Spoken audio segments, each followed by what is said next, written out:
2022 সালে কলিকাতা বিশ্ববিদ্যালয় BS second সেমিস্টারে সকল জেনারেল পরীক্ষার্থী বন্ধুদের জন্য আজকের আমি তোমাদের পরীক্ষার ঠিক লাস্ট মুহূর্তে তোমাদের রাষ্ট্রবিজ্ঞানের উপর থেকে কিছু গুরুত্বপূর্ণ প্রশ্নগুলো নিয়ে তোমাদের সঙ্গে আলোচনা করার জন্য উপস্থিত হয়েছি। অর্থাৎ তোমাদের এই লাস্ট মুহূর্তে কিছু টিপস আমি বলে দেবো, যেগুলো তোমরা করলে অনেকটা পরীক্ষার ক্ষেত্রে তোমাদের ক্ষেত্রে সুবিধা হবে। অর্থাৎ রাষ্ট্রবিজ্ঞানের লাস্ট মুহূর্তে কিছু গুরুত্বপূর্ণ সাজেশান তোমাদের সামনে তুলে ধরবো। তো সবাই সঙ্গে দেখো এবং প্রত্যেকটা প্রশ্নগুলো যেগুলো বলবো তোমরা একটু খাতা তোমরা পেন নিয়ে এগুলো একটু লিখে নাও, নোট ডাউন করে নাও, যাতে তোমাদের সুবিধা হয়। তো প্রসঙ্গত বলে দিই, তোমাদের ক্ষেত্রে রাষ্ট্রবিজ্ঞানের সাজেশান তোমাদেরকে পূর্বে আমি দিয়ে দিয়েছিলাম একটি। রাষ্ট্রবিজ্ঞানের যে সাজেশানটা তোমাদেরকে দেওয়া হয়েছে, ওখানে যে প্রশ্নগুলো দেওয়া আছে প্রত্যেকটা প্রশ্ন গুরুত্বপূর্ণ প্রশ্ন। ওই সমস্ত প্রশ্নগুলো বাদ দিলে কিন্তু অসুবিধার সম্মুখীন হওয়াটা অবশ্যই একটা এসে তোমরা পড়বে আর কি, অসুবিধার সম্মুখীন। অর্থাৎ পূর্ণ যে সাজেশানটা দিয়েছি প্রথমেই আমি জোর দিয়ে বলেছি ওই সাজেশানটাই হচ্ছে গুরুত্বপূর্ণ। তোমরা ওই সাজেশানটা ধরে প্রত্যেকে করবে, কারণ ওই সাজেশানের মধ্যে যে সমস্ত প্রশ্নগুলো দেওয়া আছে খুবই চূড়ান্ত গুরুত্বপূর্ণ প্রশ্ন তোমাদেরকে করতে হবে। তোমাদের আলোচনা যেহেতু আজকে করছি, তোমাদের ভালো করে জিনিসটা আমি বুঝিয়ে দিই। দেখো, 2021 পরীক্ষা হয়েছে, তোমরা একটু 21 আর 2019 প্রশ্নটাকে যদি একটু ফলো করো, তাহলে ওখানে দেখবে 19 থেকে কিন্তু বিশেষ কোনো কিন্তু তোমাদেরকে প্রশ্ন কিন্তু নেয়নি। একটা তোমাদের 15 নম্বরে নিয়েছিল আর একটু এদিক সেদিকে একটা 15 নম্বরে একটা কমন প্রশ্ন, বাকি সেরকম ঠিকঠাক আসেনি। অর্থাৎ আমার বক্তব্য হচ্ছে প্রিভিয়াস ইয়ার্সে প্রশ্ন কখন আসবে না আসবে এরকম কিছু বোঝা যাচ্ছে না। কিন্তু তোমাদের ক্ষেত্রে যেহেতু 19 সালে 21 প্রশ্ন নেয়নি, তাই 19 সালে প্রশ্নগুলো তোমাদের কাছে কিন্তু খুবই গুরুত্বপূর্ণ প্রশ্ন। কারণ 19 প্রশ্নগুলো 2023 দেওয়ার সম্ভাবনা, 19 প্রশ্নগুলো 2022 তোমরা যে পরীক্ষা দেবে এখানে দেওয়ার সম্ভাবনাটা হচ্ছে মোটামুটি ভালো থাকবে, আসার চান্সটা বেশি আছে। তো সেই জন্য 19 প্রশ্নগুলো অবশ্যই তোমাদেরকে করতে হবে। এবং তার সঙ্গে সঙ্গে কিছু গুরুত্বপূর্ণ প্রশ্ন আজকে আমি তোমাদেরকে বলে দেবো, যেগুলো সাজেশানের মধ্যে পূর্বে আমি দিয়েছিলাম। আবারও বলছি, সাজেশানটাই তোমাদের পূর্ণ সাজেশান, তো সেইগুলো ভালো করে তোমরা দেখে নিও। শুধু আজকের আমাদের আলোচনার মূল বিষয়টা আমি বলে দিই। আজকে আলোচনার মূল বিষয় হলো যে কোন প্রশ্নগুলো ফার্স্ট চয়েসের মধ্যে রাখতে হবে। অর্থাৎ গোটা তো সাজেশান আমরা করবো, তাই না? পরীক্ষার সময় তো অনেকগুলো প্রশ্ন করতে হয়, উত্তরও করতে হয়, কিন্তু সেই সমস্ত উত্তরগুলোর মধ্যে সব কিন্তু মনে রাখাটা সম্ভব হয় না, যে কোনগুলো আসবে না আসবে অতগুলো সব সমানভাবে মুখস্থ করা সম্ভব হয় না। সেই জন্য আমাদেরকে কিছু কিন্তু ফার্স্ট চয়েসের মধ্যে কিছু প্রশ্ন রেখে দিতে হয়, যে প্রশ্নগুলি এলেই আমরা ফার্স্ট ওইগুলোই লিখবো। এবং ওখানে 15 মধ্যে আমাদের মোটামুটি 12 নাম্বারের স্কোরটা ভালো মতো 13 তুলে নেওয়ার চেষ্টা করবো, তবে হচ্ছে নাম্বারের স্কোরিংটা ভালো আসে। তো সেই জন্য আজকের আমি কিছু তোমাদের টিপস বলে দেবো। প্রথমত যেটা আলোচনা করবো সেটা হচ্ছে তোমাদের সিস্টেমটা বলে দিই। মডিউল 1, ওখান থেকে তোমাদেরকে দুটি 15 নম্বর আসে, তো সেক্ষেত্রে একটা 15 করতে হয়, আর 10 নম্বরে সেম দুটো আসে, একটা করতে হয়। তো এখানে হচ্ছে 15 আসে 25, মডিউল 2 গিয়ে ঠিক সেম জিনিস হয় 25, অর্থাৎ 50, আর 15 নম্বর শর্ট প্রশ্নটা 65। তো সেক্ষেত্রে একটা বুদ্ধি আমি তোমাদেরকে বলে দিই। কি বুদ্ধি? প্রথমত তোমরা 15 যে বড় প্রশ্ন সেই টার্গেটটা নিয়ে নাও, যাতে মডিউল 1 থেকে একটি 15 নম্বর তোমরা কমন পাবে, আর মডিউল 2 থেকে একটি 15 নম্বর তোমরা কমন পাবে। তাহলে কত হলো? 15 30 নাম্বার, ঠিক আছে? এই 30 নাম্বার তুলে নেওয়া অনেকটা হয়ে গেল। আর বাকি 10 মডিউল 1 থেকে আরও একটা, আর মডিউল 2 থেকে আরও একটি প্রশ্ন, তার 10 10 20, তাহলে 30 আর 20 50 হলো। আর বাকি তোমাদের এইবারে 50-এর মধ্যে থেকে 15 নম্বর শর্ট প্রশ্ন, সেটা তো আমি ধরো এখন রেখে দিচ্ছি, কোনো কিছু হচ্ছে না। তাহলে 30-এর টার্গেটটা 15 যে প্রশ্ন সেই টার্গেটটার জন্য আমি এখন বলছি প্রশ্নগুলো, ঠিক আছে? প্রথম মডিউল 1 থেকে তোমরা যেহেতু 15 নম্বর কমন তোমাদেরকে নিতে হবে, 4টে গুরুত্বপূর্ণ প্রশ্ন আমি বলে দিচ্ছি।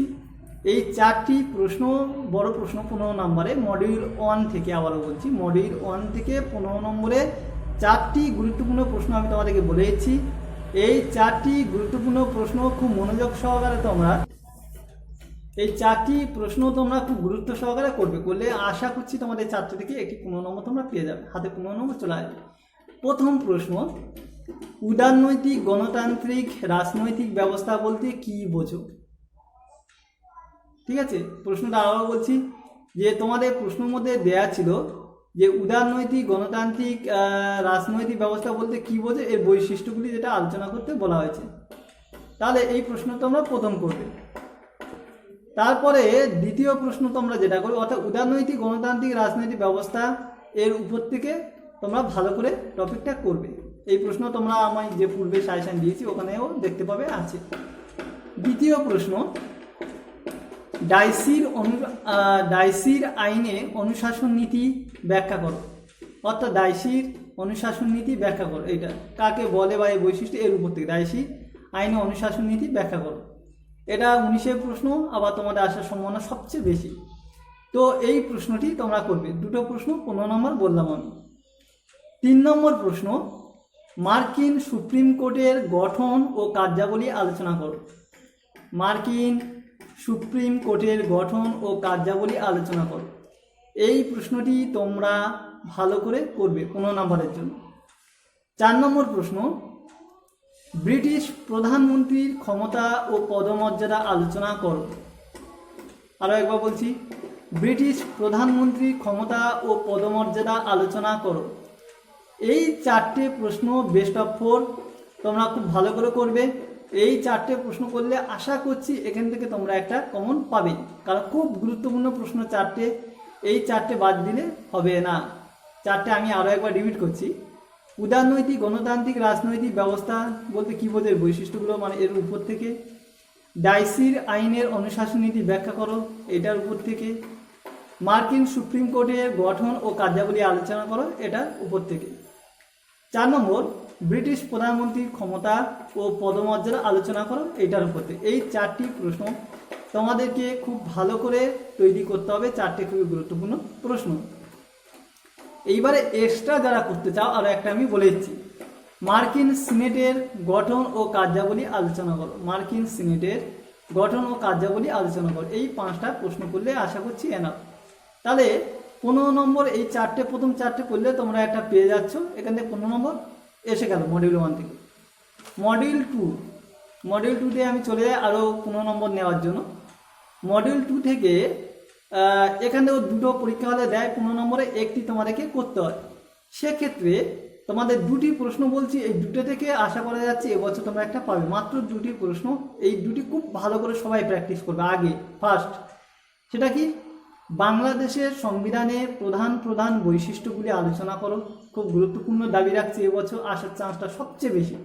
তোমরা চোখ বুঝিয়ে খুব ভালো করে প্র্যাকটিস করবে। আমি নোটস এটা অলরেডি আমার চ্যানেলে দিয়ে দিয়েছি, তোমরা এটা দেখে নেবে। দ্বিতীয় প্রশ্ন, সুইজারল্যান্ডের সংবিধানের প্রধান বৈশিষ্ট্যগুলি লেখো। সুইজারল্যান্ডের সংবিধানের প্রধান বৈশিষ্ট্যগুলি লেখো। সুইজারল্যান্ড থেকে আরও ঘুরিয়েও আসতে পারে, সেটা আমি পরে বলছি। তো এই 2টি প্রশ্ন করলে তোমরা এখান থেকে একটা পেয়ে গেলে 15 নম্বর। তাহলে কত হলো, 15 30 নম্বর তোমাদের পকেটে চলে এলো। 50-এর মধ্যে 15 আমি শর্ট প্রশ্ন বাদ দিয়ে দিচ্ছি, বাকি 50 এদিকে বড় প্রশ্ন। আর 30 নম্বর চলে আসলো, তোমরা অনেকটা রিলিফ হয়ে গেলে। এইবারে এইগুলো ছাড়া আরও 2টো প্রশ্ন তোমরা একটু করে রাখবে।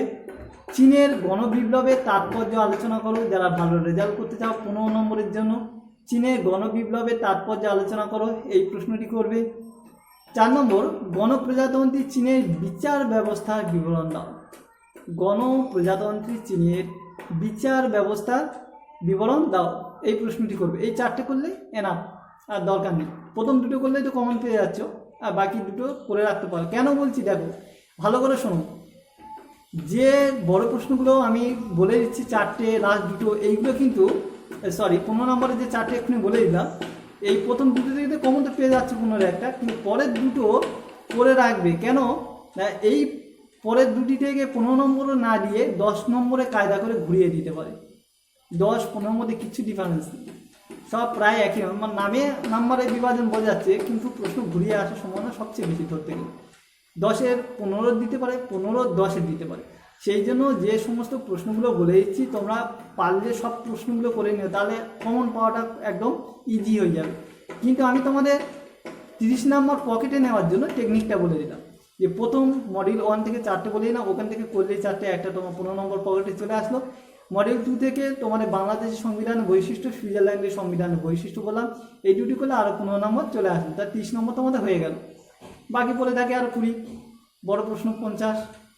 তো সেই জন্য এই হচ্ছে টপিক। এইবারে আমরা চলে যাই 10 নম্বরের জন্য কি কি করতে হবে মডিউল 1 থেকে, ঠিক আছে? মডিউল 1 থেকে 10 নম্বরের জন্য তোমরা প্রথম যেটা খুব যত্ন সহকারে করবে, তবে যেটা বলছি এটা আবার তোমাদেরকে 10ও দিতে পারে, আবার 15 দিয়ে দিতে পারে, কিছু করার নেই। কিন্তু প্রশ্নটা খুব গুরুত্বপূর্ণ প্রশ্ন, খুব ভালো মতো তোমরা প্র্যাকটিস করবে। সেটা কি না, এককেন্দ্রিক ও যুক্তরাষ্ট্রীয় শাসন ব্যবস্থার পার্থক্যগুলি লেখো। আমার মনে হচ্ছে এটা 10 দেওয়ার চান্সটা বেশি, 15 না দিয়ে। যেহেতু 1915 দিয়েছিল, তোমাদেরকে 10-এ দেওয়ার চান্সটা বেশি রয়েছে। তো সেই জন্য তোমরা এটা এককেন্দ্রিক ও যুক্তরাষ্ট্রীয় শাসন ব্যবস্থার পার্থক্যগুলি লেখো, চোখ বুঝিয়ে খুব ভালো করে এটা প্র্যাকটিস করবে। দ্বিতীয় প্রশ্ন যেটা করবে গুরুত্বপূর্ণ, সেটা কি না, ব্রিটেনে আইনের অনুশাসনের উপরে একটি টিকা লেখো। খুব গুরুত্বপূর্ণ প্রশ্ন। ব্রিটেনে আইনের অনুশাসনের উপরে একটি টিকা লেখো। এই প্রশ্নটি খুবই গুরুত্বপূর্ণ দাবি রাখে, তোমরা 10-এর জন্য খুব ভালো করে এটা তৈরি করবে। 10 করলে যাই আসুক 15 সে মেকআপ হয়ে যাবে। তো এইটা করবে। 3 নম্বর, সংসদীয় ও রাষ্ট্রপতি শাসিত শাসন ব্যবস্থার পার্থক্য লেখো। সংসদীয় ও রাষ্ট্রপতি শাসিত শাসন ব্যবস্থার পার্থক্য লেখো, এটি করবে। তারপরে 4 নম্বর যেটা করবে, ব্রিটিশ ক্যাবিনেটের একনায়কতন্ত্রের উপরে টিকা লেখো। ব্রিটিশ ক্যাবিনেটের একনায়কতন্ত্রের উপরে টিকা লেখো, এটা করবে। তারপরে করবে ব্রিটেনে বিরোধী দলের ভূমিকা লেখো। এটাও খুব ভালো প্রশ্ন। ব্রিটেনে বিরোধী দলের ভূমিকা লেখো, এই প্রশ্নটি করবে। আর তারপরে লাস্ট প্রশ্ন, ব্রিটেনে রাজতন্ত্র টিকে থাকার কারণগুলি লেখো। এই কটি প্রশ্ন করবে। 10-এর ক্ষেত্রে মডিউল 1-এ প্যাঁচ মারতে পারে পরীক্ষায়, আগেভাগে একটু তোমাদেরকে সতর্ক করলাম। মডিউল 1 থেকে 10 নম্বরে প্রশ্ন একটু কঠিন হতে পারে। সেই জন্য এই যে আমি লাস্ট তোমাদের 4, 5, 6টা দিলাম, অবশ্যই 6টি প্রশ্ন করে নিও, তাহলে কমনটা পাবে। যদি কেউ 6টা থেকে বাদ দাও, হয়তো যেটাই বাদ দেবে সেটাই পরীক্ষা হলে গিয়ে দেখবে এসে যাবে, খুব রিস্ক থেকে যাবে তবে। সেই জন্য তোমাদেরকে বলছি, প্রত্যেকে অনুরোধ করবো 6টি প্রশ্ন বাদ দিও না। আমি আরও একবার রিপিট করছি, এককেন্দ্রিক ও যুক্তরাষ্ট্রীয় শাসন ব্যবস্থার পার্থক্যগুলি লেখো 10-এর জন্য। সংসদীয় ও রাষ্ট্রপতি শাসিত শাসন ব্যবস্থার পার্থক্য 10-এর জন্য। ব্রিটেনে আইনের অনুশাসনের উপরে টিকা লেখো 10-এর জন্য। ব্রিটিশ ক্যাবিনেটের একনায়কতন্ত্র, এটার উপরে টিকা তোমাদের 10-এর জন্য। ব্রিটেনের রাজতন্ত্রে টিকে থাকার কারণগুলি লেখো 10-এর জন্য। চলে যাই আমরা মডিউল 2 10 নম্বরের জন্য। মডিউল 2 থেকে প্রথম 2টি প্রশ্ন চোখ বুঝে খুব ভালো করে প্র্যাকটিস করবে। প্রথম 1 নম্বর প্রশ্ন, চীনের নাগরিকদের মৌলিক কর্তব্য ও মৌলিক অধিকারগুলি লেখো। দুটো কিন্তু আলাদা পাঠের প্রশ্ন, হয়তো শুধু পরীক্ষা হলে গিয়ে দেখবে চীনের নাগরিকদের মৌলিক কর্তব্যগুলি লেখো বলবো 10-এ, তখন ওটা লিখতে হবে। আবার মৌলিক অধিকারগুলি সম্পর্কেও লেখো, সেটাও দিতে পারে। তাহলে এটা 10-এর জন্য তৈরি করে ভালো করে পরীক্ষা হলে গিয়ে দেখবে, হয়তো 15 কায়দা করে দিয়ে দিতে পারে। তো যেটা আমি বলছি আসবে খুব গুরুত্বপূর্ণ, তোমরা অবশ্যই করে করবে, মানে এই প্রশ্নটি খুব ভালো করে তোমরা প্র্যাকটিস করবে। দ্বিতীয় প্রশ্ন, সুইজারল্যান্ডের সংবিধানের গণভোট ও গণ উদ্যোগ ব্যবস্থাগুলি বর্ণনা দাও।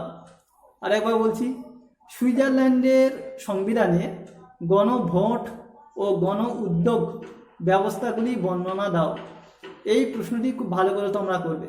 3 প্রশ্ন, চীনের গণ প্রকিউরেটরেট ব্যবস্থাগুলি লেখো, এটি তোমরা ভালো করে করবে। 4, ফরাসি সংবিধানে 5টি বৈশিষ্ট্য লেখো, এটি তারপরে তোমরা দেখবে। আর তারপরে চীনের প্রধানমন্ত্রী ক্ষমতা কার্যাবলী লেখো, এটাও তোমরা দেখবে। চীনের গণতান্ত্রিক কেন্দ্রিকতা সম্পর্কে লেখো 6 নম্বর, এটাও দেখবে। আর 7-এর দাগে চীনের জাতীয় গণকংগ্রেস গঠন ক্ষমতা ও কার্যাবলী আলোচনা করো, এটা দেখবে। তো আমার যেটা মনে হয় তোমরা প্রথম 4টি প্রশ্ন খুব ভালো করে করবে। কোনটা কোনটা, যে চীনের নাগরিকদের মৌলিক কর্তব্য ও মৌলিক অধিকারগুলি লেখো, এটা খুব ভালো করে দেখবে। সুইজারল্যান্ডের সংবিধানে গণভোট ও গণ উদ্যোগ ব্যবস্থাগুলি বর্ণনা দাও, এই প্রশ্নটি খুব ভালো করে দেখবে। চীনে গণ প্রকিউরেটরেট ব্যবস্থা লেখো, এটা খুব ভালো করে দেখো। চীনের ফরাসি সংবিধানের 5টি বৈশিষ্ট্য লেখো। এই 4টে প্রশ্ন টপ প্রশ্ন বলে আমার মনে হচ্ছে, তোমরা এই 4টি করো। তারপরে তোমরা 5 নম্বর প্রশ্ন হিসাবে গুরুত্বপূর্ণ, চীনে জাতীয় গণকংগ্রেসের গঠন, ক্ষমতা ও কার্যাবলী আলোচনা করো। এই প্রশ্নটি তোমরা তারপরে দেখে নিও। এই হচ্ছে 5টি প্রশ্ন টপ। আর তারপরে আমি আরও 2টো যোগ করেছিলাম, চীনে প্রধানমন্ত্রী ক্ষমতা কার্যাবলী, চীনে গণতান্ত্রিক কেন্দ্রিকতা সম্পর্কে টিকা দেবো। এই টোটাল হচ্ছে তোমাদের 7খানা প্রশ্ন 10-এর জন্য রাখা হয়েছে। তোমাদের এই কটি অবশ্যই করতে হবে, কারণ 10-এর জন্য যেগুলো টিকা স্বরূপ এগুলো একটু প্যাঁচ মারে। তো এই কটা প্রশ্ন তোমরা করো, আশা করছি তোমরা পেয়ে যাবে। আর তার মধ্যে আমি যেগুলো খুব গুরুত্বপূর্ণ বললাম ওইগুলো ভালো করে তৈরি করো। তো চেষ্টা করো পরে আমরা এডুকেশনের উপর থেকে একটি সাজেশন তোমাদের সামনে তুলে ধরা লাস্ট মুহূর্তের জন্য। তো এইগুলো ভালো করে তৈরি করো। আমার শুভেচ্ছা বার্তা রইলো, তোমরা ভালো করে পরীক্ষা দাও। হ্যাঁ, তোমরা সফল হও। All the best. চলো ভালো করে পড়াশোনা করো। আজকে ভিডিও এখানে শেষ করছি।